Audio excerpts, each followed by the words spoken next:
Hey guys, Sensei Robert here today. On this video here, we're going to talk about some fight techniques, probably ridge hand, and maybe even some back fists and reverse punches, things like that. Now, I'm wearing these open hand gloves so that I can actually touch my screen and things like that if I need to stop or whatever. Normally, when I'm doing bag work, I'm usually wearing a closed hand glove. And so I'm just going to teach you just a little bit about how to work on the bag first, and then we'll get into doing a couple of other things with the ridge hand and stuff like that. We'll probably do it on the bag. It's a little bit easier to show on a target. So first thing we're going to work on is called our back fist. Okay, so you'll step back into that fighting stance here, and you kind of push off that back leg, push it forward here, boom. Okay. I always use my body as a guide in everything that I'm doing. Like if I'm going to the head, I'm going to my head. If I'm in a mirror and I'm throwing it, I throw the back fist to my face, and that way it gives me something to focus on. And if I'm in sparring or something like in a tournament or whatever, then I just focus on that same point on somebody else, and I can raise it up or lower it down to wherever I need to be. But it helps to have a focus point. When you're working on fight techniques and stuff, okay? There's such thing as shadow boxing and stuff like that, which is good too, but you still want to be able to throw straight shots and stuff. So first thing is our back fist. Like I said, you want to cover a little bit of distance, so I'll get off the bag just a little bit. See, I can't reach the bag here, and I push off, boom, and everything comes back to the face every time, okay? So it's just push, boom, and back to the face. And it's with the back of your fist here, boom, okay? Now, we're going to throw the reverse punch behind that. Now, with the reverse punch, you turn your whole body over here, like this right here. Now, you've got to commit yourself to that punch. If you don't commit yourself, then you're going to come short. And when you come up short, you're probably going to wind up getting hit if you're in the middle of a sparring session or something. So, you want to throw the back fist, boom, and then go into that reverse punch. Now, you don't have to throw the back fist first or reverse punch first. You can do vice versa or just throw one technique. But I always tell students that it's good to throw 2 or 3 techniques. One's better than none, but 2's better than 1, 3's better than 2.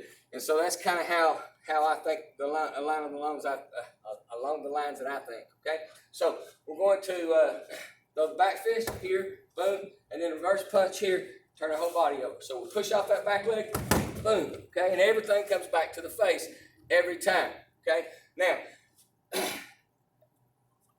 I also would recommend, throwing that round kick in there too. So, because you're already in the position, so when you throw that back fist and you throw that reverse punch, it already puts your body into that position where you've got that whipping motion that can come with that leg, boom, and then back, okay? So, it looks kind of like this right here.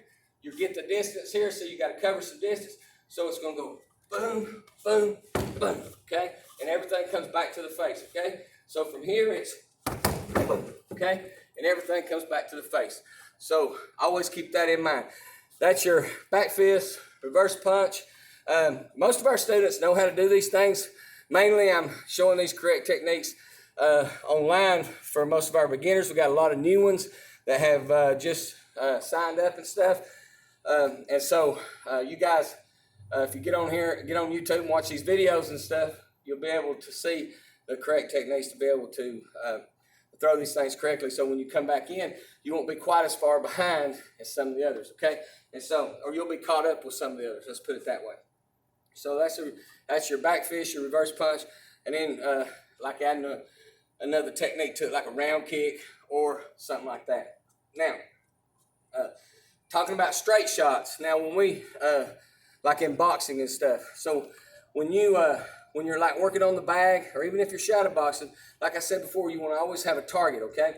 And so when I'm hitting the bag and stuff, I'm always keeping everything up here, around here, with straight shots. I always try to come straight, like I'm going to hit myself in the face, okay?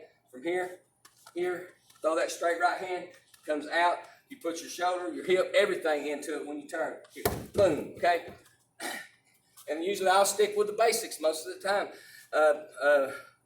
Jab, right hand, those are the basic things that most boxers use, and And when they use these, you know, they can dominate a whole fight, especially if they got reach and things like that. And they don't even have to get inside and fight hard.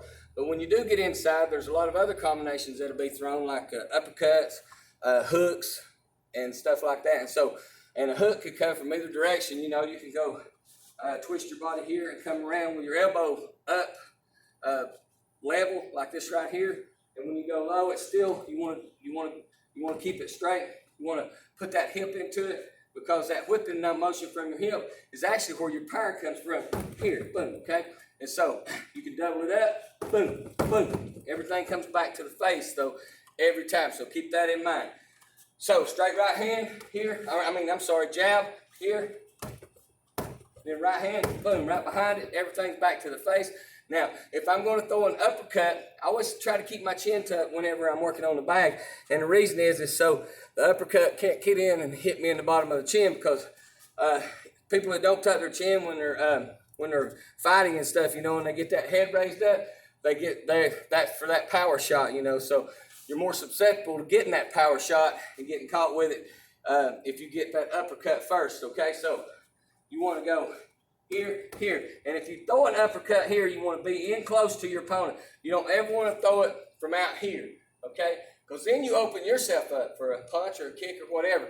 So you want to be in close to your opponent, hit them right in the bottom of the chin and go right up here. And then you go back with that straight right hand, okay? Or if you're southpaw left hand, whichever. Okay, so boom, boom. If you want to throw a hook here, boom. Want to double it up, back up to the head. But everything comes back to the face. Here, boom, boom, okay? So, boom, boom. And now, we're going to work on a dip, okay? Now, a dip is kind of like just a little roll. And what it doesn't take much to make like a punch, a jab, or whatever miss you, or even a kick. And so, all you have to do is just be a quarter of a second out of the way when it happens. And so, when someone throws that straight right hand at you or that jab, see, you can dip under here with your knees, okay? You don't ever want to bend over, especially if you're a kickboxer or a fighter, like a professional or whatever, you know, or even amateur fighting. But when you bend over, if you're into the kick part of it, like kickboxing, then, you know, you're susceptible to getting a kick to the face or something, you know, or a knee if you're in MMA. And so you want to always do that dip motion instead. So here, dip, boom, boom, and everything's back to the face again. Okay? Just like that right there. All right? That's about all the time I have for this video. Went a little farther than I wanted to, a little longer. But you guys give me some feedback, and I'll try to get another one on shortly. Love you guys. Thanks.